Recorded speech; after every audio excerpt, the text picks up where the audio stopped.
Well, I think we'll go ahead and start. I'm Phil Kithill, CEO of Ocean-Based Climate Solutions, Inc., and this is the Corporate Gigaton Challenge webinar, a new way to finance CO2 drawdown. So the topic really is carbon pricing. CO2, as you may be aware, over 410 parts per million in the atmosphere nowadays, and the historic pre-industrial level was 280 parts per million. So carbon dioxide is built up. It is a greenhouse gas warming the atmosphere and Earth and causing many very serious problems, both immediately and even more so in the future. And so the classic as textbook economic solution, according as recently stated by the Fed chairman, former chairman Janet Yellen, is to put a price on carbon. And that would go a long way towards reducing emissions and taking care of the issue. So there are a number of ways to do that. There's cap and trade. There is a carbon tax and dividend, which is the popular solution nowadays, whereby the consumers receive a refund every month of how much extra they've had to spend due to the cost, the tax on carbon. And these and other solutions, we think, have a number of issues. First of all, they're inherently unfair. A company with very large emissions would pay the same price per ton as a company with low emissions. And so ExxonMobil, with historic emissions of billions of tons of CO2 from the oil and gas that we've purchased from them, we the consumers, would pay the same price as a company like Google, clean tech company with a very low footprint. And because we have just a limited future budget of emissions available, 400 gigatons or whatever the number is, the large emitter, both historic and going forward, should pay a higher price to put their CO2 in the air than a clean tech company. These cap and trade or carbon tax and dividend mechanisms are opaque. They're indirect contract between the emitter and the CO2 drawdown technology. There are intermediaries which make it inefficient. That generates loopholes. And so there are better ways to do it. There are jurisdictional issues, cross-border. In multinational company who is operating in 50, 80, 100 countries and encounters different carbon pricing in different regions, it's a nightmare, a bookkeeping nightmare, a jurisdictional nightmare. And that leads to exporting of emissions. If there's a lower price in a different country, the emitter is going to be motivated to move their high emission operations to the lower cost country. And that won't solve the problem. You're just moving things around. These types of solutions also tend to be politicized. So there are non-environmental benefits that creep in to these programs. And you really need a program that's totally environmental, 100% environmentally focused without any deviations from that. And also these are slow to come on board. We're still talking about cap and trade and tax and dividend and fee. So we need to get the show on the road as quickly as possible because of the urgency of the situation. So for those reasons, we propose a new mechanism for funding CO2 drawdown. We propose to leverage the capital markets, the stock markets, have a direct contract between the large emitter and the technology provider to draw down CO2. That makes it borderless. So it's the emitter company operating multinational across 50, 80, 100 countries. It's the same deal, regardless of what country they're operating in. That makes it very efficient. It's a direct contract, can be implemented quickly. The pricing is very fair, as you will see, and it's apolitical. So it's focused entirely on the environment. Initially, this program targets 1 gigaton of cumulative CO2 reduction within 15 years. And the unique thing is the corporation would pay in common stock, not in cash. So that removes the impact from the quarterly profit and loss statement, puts it on the balance sheet, has no effect if there are any executive bonuses or whatever. But it does result in a dilution of shareholders. So a company that's traded on the New York Exchange, for instance, with 100 million shares outstanding, if it takes 10 million shares for them to achieve the 1 gigaton reduction, there would then be 110 million shares outstanding. So the existing shareholders are diluted by 10%. But by doing this, the corporation would receive a higher sustainability profile or rating.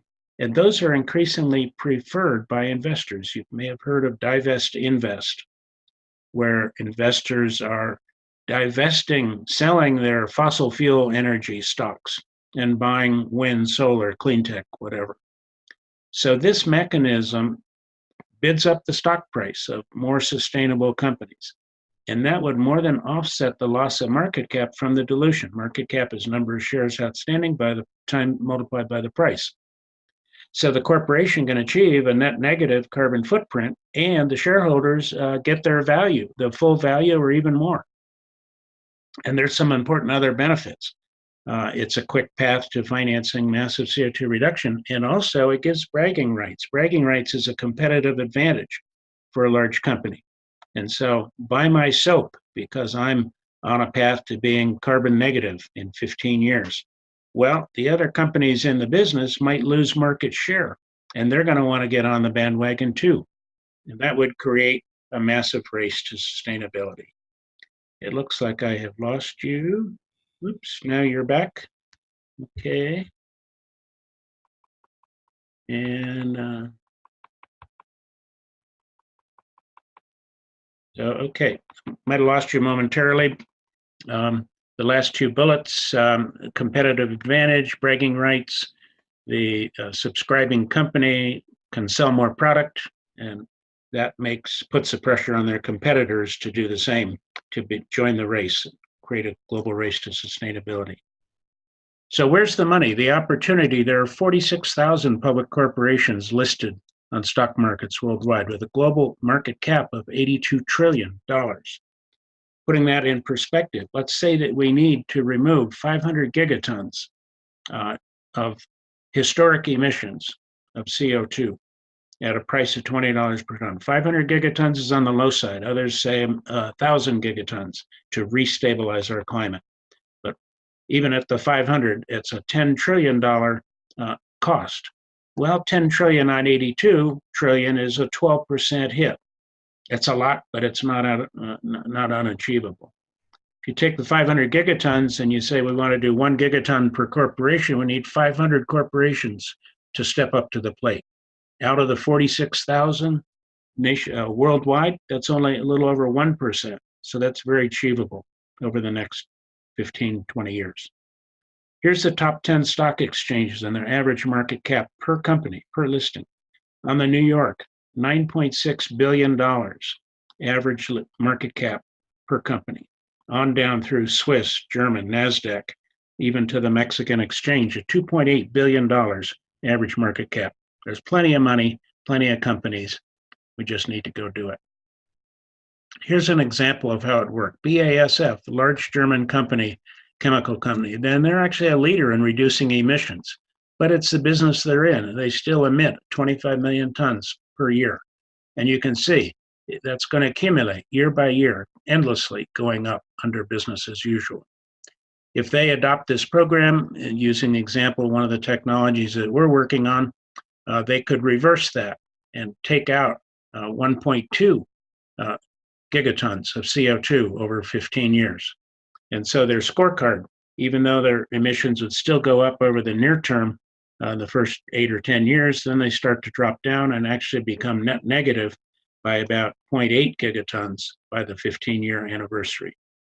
Now it's going to cost them 30% based on their current stock price and estimated future stock price to undertake this. And that's a lot. But if you take that 15-year trend line growth of their share price, how much does it actually have to increase for the shareholders to break even? Only has to increase by 16.4% in price to get the shareholders' money back. So the break even is less than the amount of stock that has to be issued. And here's some other companies that we've looked at: Google, American Electric Power, Public Service of New Mexico, Procter & Gamble Consumer Goods. Second line up from the bottom, the common stock dilution. You can see that each company is different. That's where the pricing equality comes in. A big emitter is going to give up more stock than a small emitter. BASF 30%, Google just 1.2%, and so on.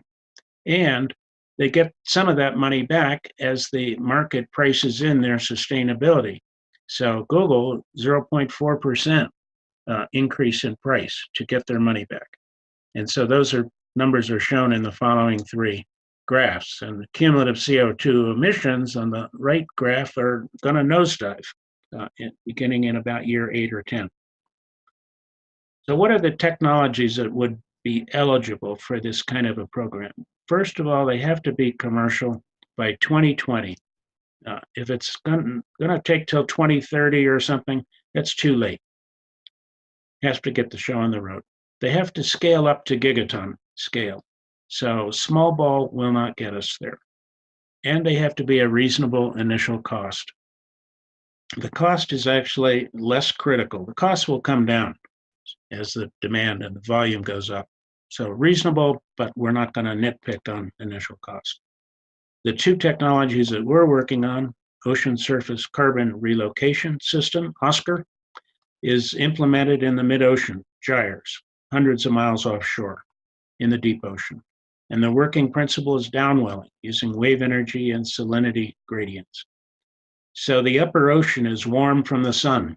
It has higher salt content due to evaporation and has more carbon, CO2, dissolved CO2 from our emissions, and also dissolved organic carbon, particulate organic carbon from the ocean biology, phytoplankton, and so on.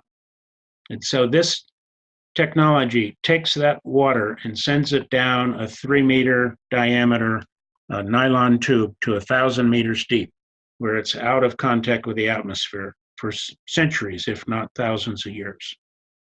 Another one, similarly, somewhat different operation, but similar principle, is SOS, seeding ocean salt. Again, out in the open ocean. And it works on salt fingers. Salt fingers are small downwelling fingers, a centimeter to a meter diameter. The thermohaline circulation, vertical currents. And so adding just a small amount of salt could amplify these salt fingers, natural process. Salt comes from the ocean, so there's no harm to that. There's 4 others that are open on this chart and could be more that could take advantage of the Gigaton, corporate Gigaton challenge. And so that's what we hope to do. And we open it up for discussion and comments, and I will unmute the microphone. John, thank you for joining us. Any thoughts or comments? Happy to discuss with you. Sure, just confirming you can hear me? Yes, I can. Yeah. Okay, great. I had read a little bit about this on the Climate Summit website, so the questions I had at the ready pertain to the financing, so I'll start with those. So the first one was, it kind of went by quickly, so how do you, I get that the stock itself is basically the medium of exchange, but how do you set for a given company how many shares are required for their Gigaton contribution? Sure. So it depends on the cost of the technology, and using the example of our system, each of our devices can remove 180 tons a year, and would cost a one-time cost of $25,000, and would have a expected life of 5 to 8 years. And so we would begin to produce those and ramp up the production year by year. So we get to the gigaton number in the end of the 15-year period. And the amount needed year by year to cover those costs is divided by the stock price, is the number of shares. So the stock price will vary, of course, presumably continue to go up as most companies do. And so if we need $100 million to implement X number of units in a certain year, and the stock price is $100, then that would be, if I did my arithmetic, 10 million shares issued to cover the cost. Now, Okay. So does that answer that question for you? Yeah, that did. And then that leads to the fact that presumably the early adopters would pay something of a penalty in that regard, because as you say, once you're able to scale this, you'd expect that the cost per unit of remediation is going to go down over time.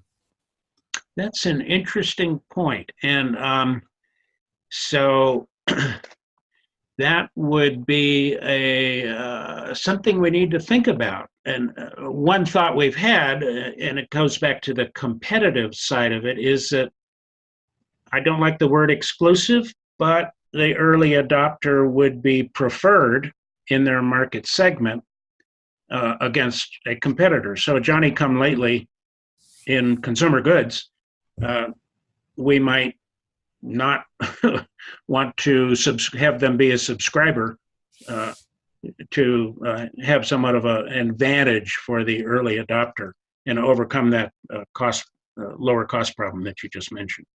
Yeah, I think there's probably different ways you could address it. You know, there might be a goodwill benefit or just a sustainable branding benefit that's willing to pay the penalty, or it could be factored into how you price it. You know, maybe there's something like a price guarantee or something that if it drops, they get some kind of a reduction. So it's just something to be mindful of, though. You know, when you're trying to enlist the first customers, that make sure that they're willing to pay that and sign up. Yeah, that's a good point.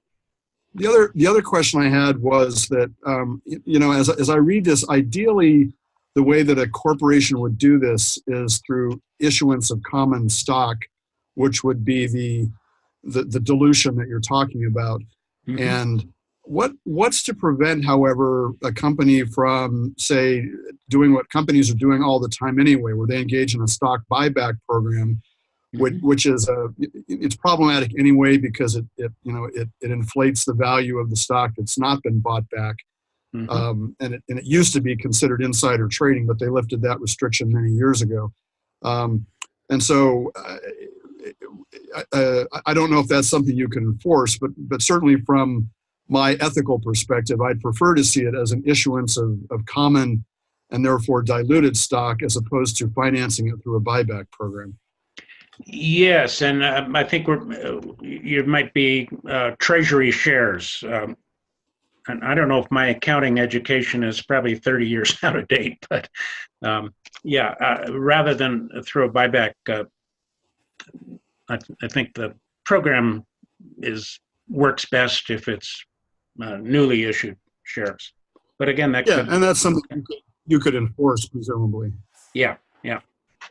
I guess on the technology side, it's probably more than you can go into, but I'd be curious to know more about how the technology actually works.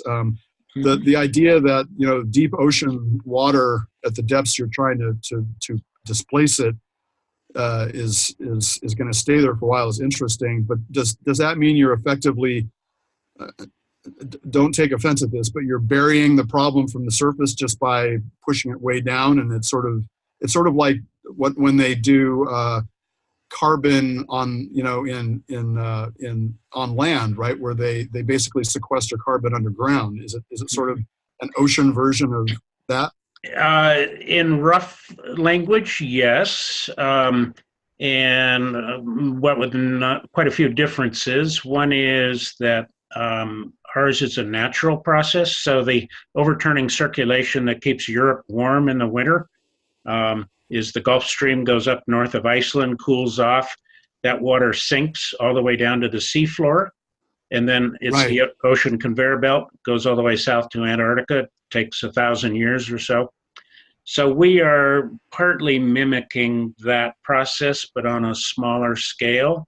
Each of our devices being, as mentioned, a 3-meter diameter, approximate size. And we don't go all the way to the seafloor, we go 1,000 meters deep because there are subsea mountains and things that you don't want your device to run into. Unlikely, but nonetheless. The water does come back up eventually. And so it is probably less of a permanent solution in the 1,000-year permanent time scale than taking a terrestrial burial, which I've read is hundreds of thousands of years if done properly. Right. But who knows? The jury may still be out on that. So there are similarities, there are differences. The ocean is dynamic, of course, with ocean circulation. And so it's not forever, but right now we're in a real bind, in my opinion, and most people who study the situation.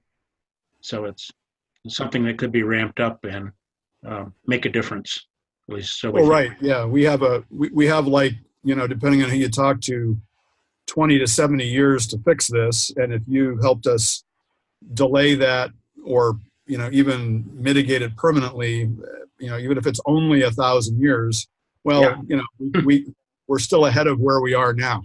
Yeah. Anything that gets us ahead of where we are now is right. Would be great. Well, I think and have you one final question? Have you prototyped this so you have some degree of confidence in the technology? Yes, we've actually we've done over 100 days of ocean tests of different varieties. Not the 1,000-meter. The deepest we've done is 300 meters deep, and that was upwelling, not downwelling, but still wave-driven. Actually created a small bloom, phytoplankton bloom, off the coast of Hawaii in the open ocean back in 2008. This particular iteration is different, being downwelling, so the mechanism works a little differently. When you take the upper ocean water and force it down the tube at about 300 meters, the heat content has dissipated, and so the salt content begins to dominate the density, and you get the water column accelerating downward, and it continues. So that's the fundamental principle of its double diffusion is the scientific term, a convective process. The different diffusivity of salt and heat makes this work, and it's a natural process. It's happening all over the oceans at every scale, from centimeters up to the overturning circulation ocean conveyor belt. Yeah, not exactly biomimicry, but more oceanic mimicry. Yeah, great, good term. Yeah. Well, that's fascinating, and my background in finance, such as it is, comes mainly from my MBA program here in San Francisco at the Presidio Graduate School. If you're familiar with that, we do MBAs and MPAs in sustainability. Oh, so excellent. So the finance part certainly captivated me, but the technology sounds really interesting too. And I appreciate that you left the 4 blank spaces at the bottom, because you're obviously anticipating the fact that this kind of cut out the middleman financing program is something that could be applied really to any technology. And I think it's a great way to bypass some of the challenges that you talked about at the beginning. So, yeah, good. Yeah. Well, I sent around a recorded version of this. I don't know if I caught you on that email, but if not, I can send it to you, and then you can replay it or send it around to your circle as you wish. Yeah, I'd love to get that. I'd love to introduce this to my my graduate school, because we're always talking about the financial. Finance has a bigger role to play than I had imagined before going to grad school in so many ways, in terms of how you whether you're valuing ecological services or social services. And so having